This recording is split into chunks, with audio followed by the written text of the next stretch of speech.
while you've been minding your business, I'm sure somewhere down the line you've been told it's important to have a plan B in case your original idea doesn't work out. Sure, but not everyone agrees with that advice. A former guest on Shark Tank says if you want to succeed, you need to kill that way of thinking.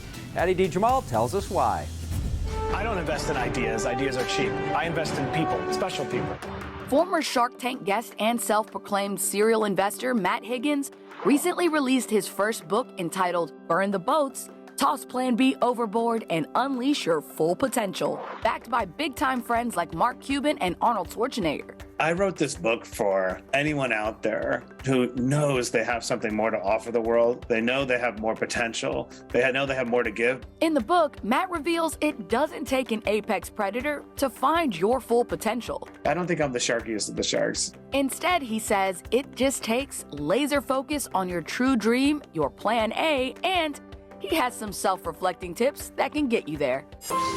Starting with, lean into your failures. I find that when I'm dealing with entrepreneurs, if I openly talk about my flaws and my vulnerability, it enables them to do the same thing, and we have an opportunity to make progress. Being in touch with your downfall, he says, will in turn make for stronger connections with others. Self-awareness is the greatest arbitrage in business and personal life, but you can't get there if you're uncomfortable with the things that make you flawed.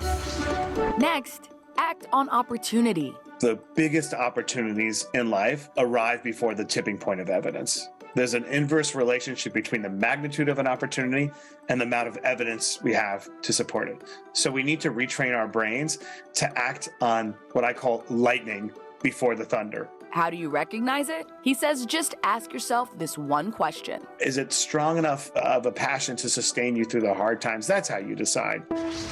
Lastly, he says, don't be afraid to recognize a unique idea and share it. You might just hit on something big. What I find is people are so worried about that somebody else is going to steal their idea that they never share it with enough people to get the validation to give them the confidence to move forward. The reality is most people will never get off, the couch to do anything about it. You should test it with the world and see if there's more people like you. So whether the dream be simple or ostentatious, he says, burn the boats so you can bring it to life. I hopefully am a person like the best friend you didn't know you needed, who can give you permission to cross that threshold and fully embrace your full potential. Staying laser focused on fulfilling our dreams.